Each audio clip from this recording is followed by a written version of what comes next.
Sir cab auto பைக்குன்னா red taxi மட்டும்தான். தீபம் விளக்கேற்றும் எண்ணெய் ஒரு தெய்வீக அனுபவம். நம்ம சென்னையில் ஐபிசி பக்தி ஐயர் சர்வீஸ். உங்கள் வீடு தேடி எங்கள் புரோகிதர்கள். ராஜயோகம் இருக்கா அப்படிங்கிறத எந்த இடத்த பார்த்து நம்ம கண்டுபிடிக்கணும்? அதற்கான சூட்சமங்கள் என்ன? எந்த ஜாதகம் எடுத்தீங்கனாலும் அந்த 2, 5, 8, 11 தான் காசு பணம் இருக்கிற இடத்த சொல்லும் எல்லா ஜோசியருக்குமே. ஆனா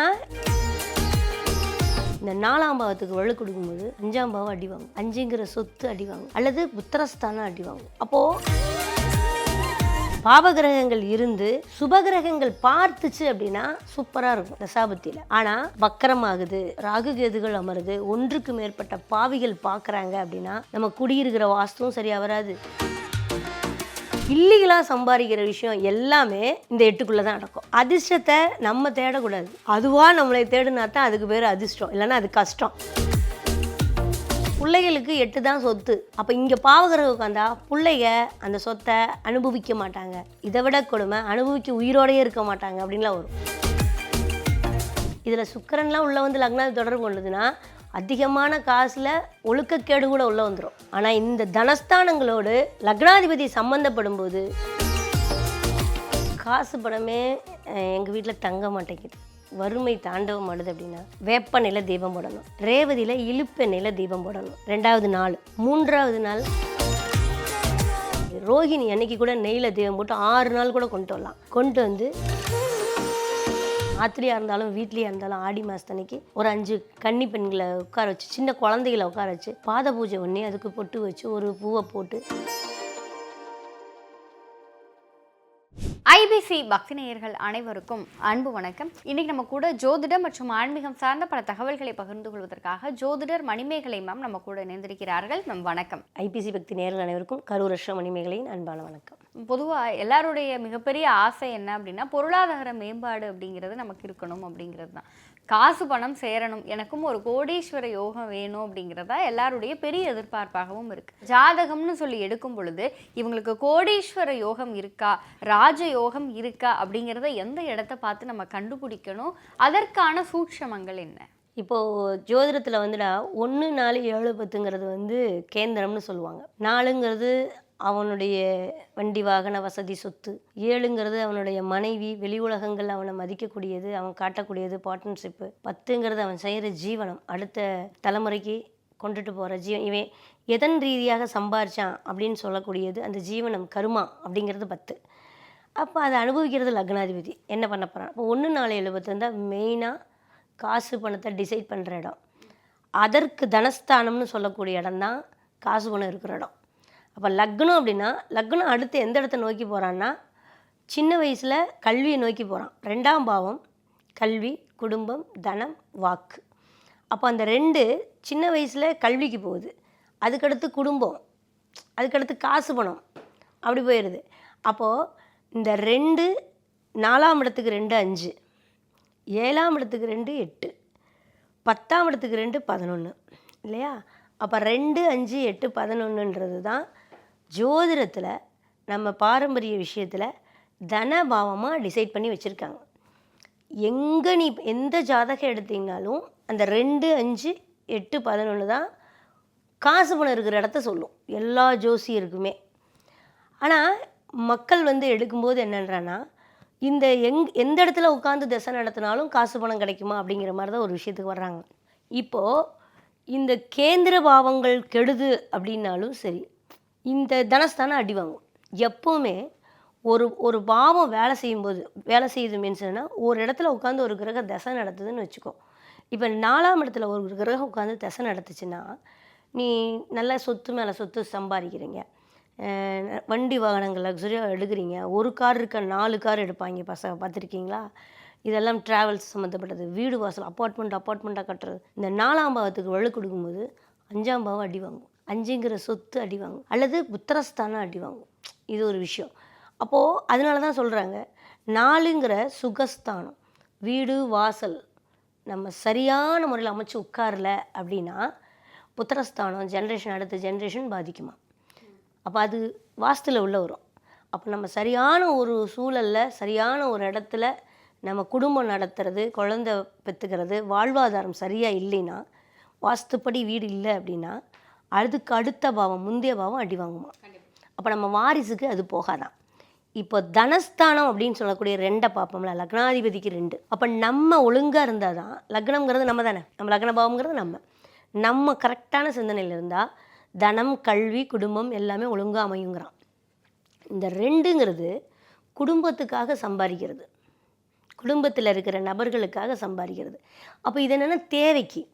இப்போ நான் ஒரு 50,000 சம்பாதிக்கிறேன், என் குடும்பத்துக்கு நான் செலவு பண்ணுறேன், என் பிள்ளைகளுக்கு கல்யாணம் பண்ணுறேன், என் பிள்ளைகளுக்கு ஒரு நகை நட்டு வாங்கி தரேன், படிக்க வைக்கிறேன் அப்படிங்கிறது 2. நியாயமான முறையில் என்னுடைய சக்திக்கு உட்பட்டு நான் உழைச்சி சம்பாரித்து என் குடும்பத்துக்கு கொடுக்கறது என்ன 2. இந்த பணம் ஆல்வேஸ் எல்லாத்துக்கும் போகுது. நீங்களும் சம்பாதிக்கலாம், நானும் சம்பாதிக்கலாம். அதில் படித்தவன் படிக்காதவன் எதுவும் தேவையில்ல, உழைக்கிறோம். நான் அப்போலாம் என்ன சொன்னேன், ரிஷபம் உழைப்புக்கு உண்டான வீடுன்னு சொன்னேன்னா போன இதில், அது மாதிரி அந்த உழைப்பு அப்படிங்கிறது எல்லாத்துக்கும் போதும். எல்லாரும் கல்யாணம் பண்ணுறான், எல்லாரும் பிள்ளைகளை படிக்க வைக்கிறாங்க, எல்லாரும் சாப்பிட்றாங்க, அது 2. இந்த 5ங்கிறது அப்படி இல்லை. 5லேயும் காசு இருக்குது. இந்த 5ல் இருக்கிற காசு அப்படிங்கிறது, இப்போ நம்ம இந்த தனஸ்தானத்தை பேசும்போதே இந்த பாவங்களில் ஒரு பாவகிரகங்கள் இருக்குது அப்படின்னு வச்சுக்கோங்களேன். சுபகிரகங்கள் இருந்தால் அதிகமாக நம்மளை வேலை செய்ய விடாது. பாவகிரகங்கள் இருந்து சுபகிரகங்கள் பார்த்துச்சு அப்படின்னா சூப்பராக இருக்கும் தசாபத்தியில். ஆனால் வக்கரமாகுது, ராகு கேதுகள் அமருது, ஒன்றுக்கு மேற்பட்ட பாவிகள் பார்க்குறாங்க அப்படின்னா நம்ம குடியிருக்கிற வாஸ்துவும் சரியாக வராது, நம்ம லக்னத்தில் பாவகிரகம் தான், நம்மளோட கேரக்டரும் சரியாக வராது. அது அப்படி மாறிக்கும்னு வச்சுக்கோங்களேன். கண்டிப்பாக. அப்போது 5 அப்படின்ற இடம் பார்த்திங்கன்னா நம்ம சொத்து பத்தை சொல்லுது, சுகஸ்தானத்தை சொல்லுது. அப்போது நம்ம பிள்ளைங்க அதை அனுபவிக்கிறதுக்கு உண்டான இடம் தான் 5. அப்போ 5 நம்ம இன்றைக்கி இருக்கிற ட்ரெண்டிங், ஊரில் இருக்கிற காடு தோட்டத்தெல்லாம் விற்றுட்டு வந்து ஊருக்குள்ளே அழகாக லக்ஸுரியாக சொகுசாக வீடு கட்டுறாங்க. சிம்மம் தான் 5. சிம்மமே என்னது, மியூசியம் வீடுங்கிறான். அப்போ சிம்மம் 4ஆம் பாவமாக வர்றவங்களுக்கெல்லாம் பார்த்திங்கன்னா சூரியன் 4ல் இருந்தாலும் பிரம்மாண்டமாக கட்டுவான் வீடு, பார்க்குறக்கே லுக்காக இருக்கும். வெளியில் ஒரு மாதிரி இருந்தால் கூட வீட்டுக்குள்ளே போயிட்டிங்கன்னா அவ்வளோ கலைநயமிக்க இருக்கும், மியூசியம் மாதிரியே இருக்கும். அப்போ எலிவேஷன் அந்தளவுக்கு பண்ணுவாங்க. அப்போது இது என்னென்னா சொத்து பத்துங்கிற ஒரு விஷயத்தை விற்று திடீர்னு சாமி நீ வந்து ஒரு கையெழுத்து போடு, உங்கள் அம்மா பேர் உள்ளே வந்திருக்கு, உங்கள் அப்பா பேர் உள்ளே வந்திருக்கு, கையெழுத்து போடு, நாங்கள் பணம் தரோமோ, சம்மந்தமே எல்லாம் பக்கத்துறதுக்காரெல்லாம் கொடுவோம். இது வந்து 5. அப்போ நம்மளோட பூர்வீக சொத்து, நம்ம சம்பாரித்து நம்ம பிள்ளை கொடுக்குற சொத்து, நம்ம கஷ்டப்பட்டு ஒரு வீட்டை கட்டுறோம். இப்போ நம்ம பையன் வந்து அதை விற்று சாப்பிட்டு போயிடுறான்னு வச்சுக்கோங்களேன், பிரச்சனை தானே. ஆனால் நம்ம கஷ்டப்பட்டு ஒரு வீடு வாங்குகிறோம், வீடு கட்டுறோம், பையன் வர காலத்தில் அது கோடிக்கணக்கில் போகுது அப்படின்னா இது வந்து இந்த அதிர்ஷ்டமான இடத்துல சொத்து ரீதியாக கிடைக்கிற விஷயம், பூர்வ புண்ணிய கொடுப்பெல்லாம் வர்றது. அப்போ 8 அப்படின்ற ஒரு விஷயம் பார்த்திங்கன்னா இது விபரீத ராஜயோகத்தில் வரும். இந்த 8க்கு மேக்ஸிமம் வந்து பார்த்திங்கன்னா பாவகிரகங்கள் இருக்கக்கூடாது, சுபகிரகங்கள் இருக்கணும். இப்போ இந்த 8 பினாமி சொத்துன்னு அர்த்தம். இல்லீகலாக சம்பாதிக்கிற விஷயம் எல்லாமே இந்த 8க்குள்ளே தான் நடக்கும். அப்போ பினாமி சொத்து அப்படின்னா நான் எதிர்பார்க்கவே இல்லைடா, திடீர்னு ஒரு யோகம் வந்துருச்சு அப்படின்னு கேட்குறாங்க இல்லையா, இதை புதையல் யோகம் இதெல்லாமே. ஒன்று என்னென்னா இந்த 8ல் நான் சொல்கிற விஷயம், ஒரு சுபகிரகங்கள் இருந்துச்சு அப்படின்னா அதிர்ஷ்டம் அப்படின்னு இன்றைக்கி மக்களுக்கு சொல்கிற ஒரு கருத்தாக கூட இதை சொல்லலாம். அதிர்ஷ்டத்தை நம்ம தேடக்கூடாது, அதுவாக நம்மளை தேடினா தான் அதுக்கு பேர் அதிர்ஷ்டம், இல்லைன்னா அது கஷ்டம். நம்ம தேடினோம்னா அது கஷ்டம். இப்போது ஷேர் மார்க்கெட்டு, போக்குவரத்து எல்லாத்துலேயும் இன்வெஸ்ட் பண்ணுறாங்க. இவங்களா தேடி போய் நீங்கள் நல்லா பண்ணிகிட்ருக்கீங்கன்னு நான் போய் இன்வெஸ்ட் பண்ணா எனக்கு அது இருக்குதான்னு தெரியணும். நானும் உங்களை மாதிரி பண்ணி கொண்டு வரணும்னு நினைக்கிறாங்க மார்க்கெட்டிங்கில், இதெல்லாம் வராது. அந்த கிரகம் அந்த தசாபுத்தியில் தானாகவே கொண்டுட்டு போகணும். விபரீத ராஜயோகங்கிறது அதுதான். அப்போ 8 இதை விட என்னென்னா 5ஆம் இடத்துக்கு அது சொத்து, பிள்ளைகளுக்கு 8 தான் சொத்து. அப்போ இங்கே பாவகிரகம் உட்காந்தா பிள்ளைங்க அந்த சொத்தை அனுபவிக்க மாட்டாங்க. இதை விட கொடுமை, அனுபவிக்க உயிரோடையே இருக்க மாட்டாங்க அப்படின்லாம் வரும். சொத்தை சம்பாரிச்சிட்டு அனுபவிக்க மாட்டாங்க, நிறைய பேர் பார்த்துருக்கீங்களா, இதெல்லாம் அங்கே வரும். அப்போ 8 விபரீத ராஜயோகத்தில் பினாமியில் நீ எதிர்பாராமல் நீ உழைக்காமல் வெளிநாடு போய் சம்பாதிக்கிறது எல்லாமே 8. 11 அப்படின்ற ஒரு விஷயம், இது இருக்கிற உபஜயஸ்தானத்திலே அருமையான ஒரு ஸ்தானம் 11ங்கிறது. அதில் யார் இருந்தாலும் யோகம்தான், எந்த பாவகிரகம் இருந்தாலும் யோகம்தான். கேதுவே இருந்தால் கூட ஆன்மீகத்தில் அவர் சம்பாதிப்பாங்க, புகழ் வாங்குவாங்க. அந்த மாதிரி உபஜயஸ்தானத்திலே 11ஆம் வீடு. அதனால தான் 4ஆம் அதிபதியெலாம் 11ஆம் அதிபதியோடு சம்மந்தப்பட்டுச்சுன்னா ஒரு ரியல் எஸ்டேட் இவங்களுக்குலாம் பக்காவாக முடியும். ஒரு இடத்த வாங்கினாங்கன்னா அது பல மடங்கு லாபத்துக்கு விற்கும். இதெல்லாம் 11. அப்போ எந்த பாவம் 11ஆம் பாவத்தோட தொடர்பு கொள்கிறதோ அந்த பாவம் அபரிமிதமான காசை கொடுக்குன்னு சொல்லுவாங்க. புத்திரவிருத்தியிலிருந்தே இந்த மாதிரி அந்த 11ஓட சம்மந்தப்படுறது. 11ங்கிறது நான் 10 ரூபா இன்வெஸ்ட் பண்ணேன், 20 ரூபா கிடைக்கணும்னு நினைக்கிறதெல்லாம் இல்லை, 200 ரூபா கிடைக்கணும்னு இல்லை, 2 கோடி கிடைக்குமான்னு கேட்குறது அந்த இடம். அது கிடைக்கவும் செய்யும். பாவகிரகங்கள் இன்னும் அள்ளி கொடுக்கும். அந்த மாதிரி அது மேக்சிமம் நிறைய பேர்த்துக்கு அந்த தசாபுத்திகள் வராது. அதுதான் இறைவனுடைய செயல். ஆனால் 11 இந்த சொத்துக்குண்டான கிரகங்கள் 2ஆம் அதிபதி 11ல் இருக்கிறது. இப்போ நம்ம காசுக்கு 3 ஸ்தானம் சொன்னோம் இல்லையா, இந்த சின்ன 2ஆம் இடம் குடும்பத்துக்கு சம்பாதிக்கிற காசு அங்கே இருந்ததுனாலும் சூப்பர் யோகம். இப்போ பிள்ளைக்கு நம்ம கொஞ்சம் கொஞ்சமாக சேர்த்து படிக்க வைக்கிறோம். அந்த பிள்ளைக்கு டாக்டர் ஆகியோ ஐடியில் வேலை பார்த்தோ நிறைய சம்பாதிக்கிறாங்கன்னா அந்த 11 சம்மந்தப்படணும். இந்த 5 சம்மந்தப்பட்டுச்சுனால பூர்வீக சொத்து அப்படி தான். ஒரு காடு ஒன்றுக்கு மற்ற காடு இன்றைக்கி கோடிக்கணக்கில் விற்கிது அப்படிங்கிறோம்ல, அது 5-11 காம்பினேஷன். 8-11க்கு அதே லிங்க்கு தான். அப்போது இந்த விஷயங்கள் எல்லாமே பார்த்திங்கன்னா இந்த ரேஸ் எல்லாம் 8-11 வரும். அப்போ அந்த மாதிரி 11ங்கிறது எதிர்பாராத இல்லை, அள்ளி கொடுக்கக்கூடிய ஒரு வீடு 11ஆம் வீடு. இந்த 4 இடத்துல தான் காசு இருக்குது. இந்த 4 இடத்துலையும் லக்னாதிபதி தொடர்பு கொள்ளணும். விஷயமே அதுதான்.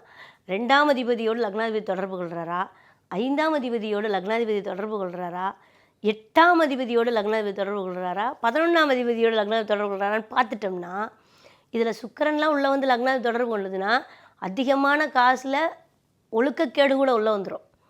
அதனால் அதோட ஸ்ட்ரென்த்து அதனுடைய டெத்து எந்த அளவுக்கு உள்ளே போகுதுங்கிறத ஜாதக ரீதியாக பார்த்தா தான் சொல்ல முடியும். ஆனால் இந்த தனஸ்தானங்களோடு லக்னாதிபதி சம்மந்தப்படும் போது காசை தட்டி எரிஞ்சிடலாம். பொதுவாக இப்போ நீங்கள் வந்து ஜோதிட ரீதியாக இந்த இடங்களில் வந்து உங்களுக்கு இந்த மாதிரியான கிரகங்கள் இருந்துச்சு அப்படின்னா உங்களுக்கான யோகம் அதிர்ஷ்டம் எல்லாமே கிடைக்கும் அப்படிங்கிறத சொன்னீங்க. பொதுவாக இப்போ இதை பார்த்துட்டு இருக்கவங்க அவங்களுக்கு வந்து உங்களுடைய இந்தந்த ராசி நட்சத்திரம் அந்த மாதிரிலாம் எதுவுமே இல்லாமல் ஒரு தனி மனிதனுடைய ஏக்கம் என்ன, எங்கள் வீட்டில் பணம் கொட்டி கிடக்கணுங்க, எனக்கு தேவைக்கு பணம் வேணும், கடன் இல்லாத ஒரு வாழ்க்கை வேணும், செழிப்பான ஒரு நிம்மதியான ஒரு வீடு வேணும், இந்த மாதிரி நிறைய விஷயங்கள் ஒவ்வொருத்தரோட மனசுலையும் இருக்குது. பணம் சேர்றதுக்கு, அவங்களுடைய கடன் சுமை குறைகிறதுக்கு, செல்வ கடாட்சம் பெறுகிறதுக்கு ஒரு வீட்டில் நம்ம என்ன பண்ணணும்? காசு பணமே எங்கள் வீட்டில் தங்க மாட்டேங்குது, வறுமை தாண்டவம் ஆடுது அப்படின்னா ஒன்றும் இல்லைடா. நம்ம கண்டாந்திர லாஸ்ட்டில் வந்து நம்ம அந்த தனுஷ அடப்புன்னு சொல்கிறோம்ல, 6 மாதம் அடப்புன்னு சொல்கிறோம்ல, எங்கேருந்து அவிட்டத்துலேருந்து வரும். அந்த லாஸ்ட்டில் இருக்கிற அந்த நட்சத்திரத்துலேருந்து எடுக்கணும். ஏன்னா ஃபஸ்ட்டு நம்ம உத்திரட்டாதியிலேருந்து எடுத்தோம்னா உத்திரட்டாதியில் வேப்பெண்ணெய் முதல் நாள் நம்ம வந்து ஒரு கலசம் ஒன்று எடுத்து வீட்டில் வச்சு அந்த கலசத்தில் ஒரு பூவோ மா இலையோ தேங்காயோ எடுத்து வச்சு பூஜை ரூமில் வச்சுட்டு உத்திரட்டாதி நட்சத்திரத்தன்னைக்கு, ஆக்சுவலாக பூரட்டாதி குபேரனுடைய நட்சத்திரம், ஆக்சுவலாக பூரட்டாதி 2ஆம் பாதத்தன்னைக்கு அதை ஃபிக்ஸ் பண்ணி வச்சிடலாம். வச்சுட்டு நம்ம உத்திரட்டாதி அன்னைக்கு விளக்கெண்ணெயில் தீபம் போடணும், வேப்பெண்ணெயில் தீபம் போடணும். உத்திரட்டாதி வேம்பு, வேப்பெண்ணெயில் தீபம் போடணும். அடுத்தது உத்திரட்டாதிக்கு அடுத்து ரேவதியில் இழுப்பெண்ணெயில் தீபம் போடணும் 2வது நாள். 3வது நாள் என்ன நட்சத்திரம்? அஸ்வினி விளக்கெண்ணெயில் தீபம் போடணும். 4வது நாள் என்ன நட்சத்திரம்? அஸ்வினிக்கு அடுத்து பரணி அப்படிங்கும்போது தேங்காய் எண்ணெயில் போடணும். 5வது நாள் கிருத்திகை அன்னைக்கு வந்து நல்லெண்ணெயோ நெய்யோ எடுத்து அழகாக நம்ம அதுக்கு ஒரு சின்னதாக ஒரு சக்கரை பொங்கலை வச்சு, கிருத்திகை வரும்போது எங்கே வந்துடும்? ரிஷபத்துக்கு வந்துடும். காசு பணத்துக்கு உண்டான இடத்துல வந்துடுதா? 12ங்கிறது ஃபினிஷிங், நம்மளுடைய பிறவி கர்மா ஃபினிஷிங், சாவர வரைக்கும் எனக்கு இதுதான் தலையெழுத்து அப்படின்றது. அப்போ 12ஆம் இடத்துல கொண்டுட்டு வந்து லக்னத்தில் நிறுத்திட்டு அடுத்தது 2ஆம் இடத்துக்கு போகுது. இந்த 5 நாள் தொடர்ந்து அதற்கு ஒரு பூவை போட்டு பூஜை பண்ணி நம்ம கிருத்திகை நட்சத்திரம் வர்ற அன்னைக்கு அழகாக ஒரு சக்கரை பொங்கலை வச்சு ரோஹிணியும் எடுத்துக்கலாம், கிருத்திகையும் எடுத்துக்கலாம். நீங்கள் இப்போ கிருத்திகை அன்னைக்கு நீங்கள் நல்லெண்ணெயில் போட்டிங்கன்னா கூட அதுக்கடுத்தது ரோஹிணி அன்னைக்கு கூட நெய்யில் தீபம் போட்டு 6 நாள் கூட கொண்டு வரலாம். கொண்டு வந்து ரோஹிணி அன்னைக்கு நல்ல ஒரு சக்கரை பொங்கலை வச்சு ஒரு பால் பாயாசமோ அல்லது பாலோ கொஞ்சம் சர்க்கரையை போட்டு நீட்டாக 2 தேங்காய் பழத்தை வச்சு உடச்சி தீபத்தை போட்டு மகாலட்சுமியை கூப்பிட்டு சாப்பிட்டுட்டு இருக்கிற குழந்தைகளுக்கோ பெண்களுக்கோ அதை வந்து தானமாக கொடுக்குறீங்கன்னு வச்சுக்கோங்களேன், அந்த வீடு எப்பேற்பட்ட தோஷங்கள் இருந்தாலும் விலகிரும். இன்னொரு விஷயம் என்னென்னா, நம்ம அந்த தை மாதம் அப்படின்னு வருது இல்லையா, தை மாதத்தில் இதே மாதிரி நம்ம வீட்டு சாமின்னு ஒன்று கும்பிடுவோம். தை மாதம் நிறைய பேர் தை 1 அன்னைக்கு வீட்டு சாமி கும்பிடுவாங்க. புடவை கும்பிடுவாங்க, பார்த்துருக்கீங்களா? இது வருஷத்துக்கு உண்டான அமைப்பு. அப்போவும் அப்படி தான், ஒரு மரக்காய் நெல் வச்சு அதுக்குண்டான அந்த தென்னங்குருத்தில் வச்சு கும்பிடுவாங்கள்ல, அதெல்லாம் வச்சு தேங்காய் பழம் உடச்சி காதோல கருகுமணி வச்சு அந்த இடத்துல அன்னைக்கு கும்பிட்டாலும் எங்கே இருந்தாலும் தெய்வம் குலதெய்வம் நம்மளை வீட்டை நோக்கி வருமாமா. அதுவும் ஒன்று இருக்குது. சுக்கிரனுடைய இதே கான்செப்ட் தான், 2-5 தான் சுக்கிரனுடைய கான்செப்ட் தான்.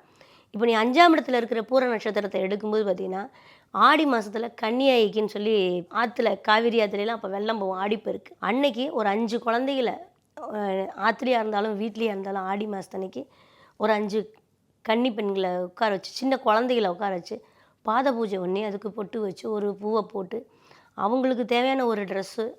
இப்போல்லாம் மெஹந்தி தான் கொடுக்க ஆரம்பிச்சிட்டாங்க.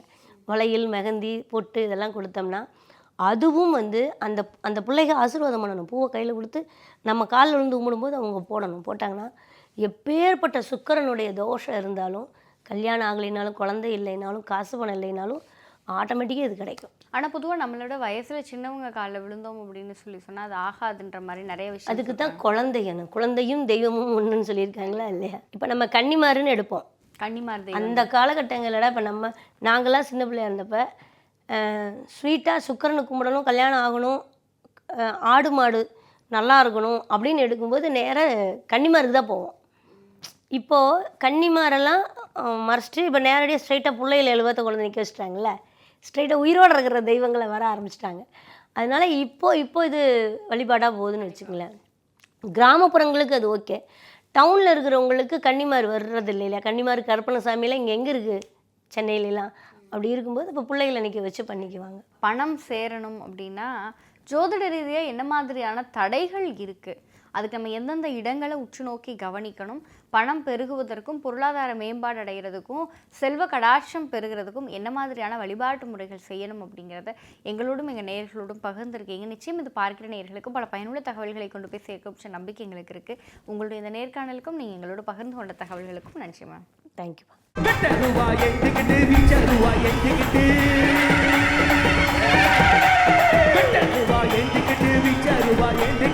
ஆடி வரா ஓடி வரா எங்க ஊரு கருப்பசாமி, ஆடி வரா ஓடி வரா எங்க ஊரு கருப்பசாமி, அங்கே கிடி மூடது கருப்பசாமி தங்க கரசம் விழுது. சார், கேப் ஆட்டோ பைக்குன்னா ரெட் டாக்ஸி மட்டும்தான். தீபம் விளக்கேற்றும் எண்ணெய், ஒரு தெய்வீக அனுபவம். நம்ம சென்னையில் IBC பக்தி ஐயர் சர்வீஸ், உங்கள் வீடு தேடி எங்கள் புரோகிதர்கள்.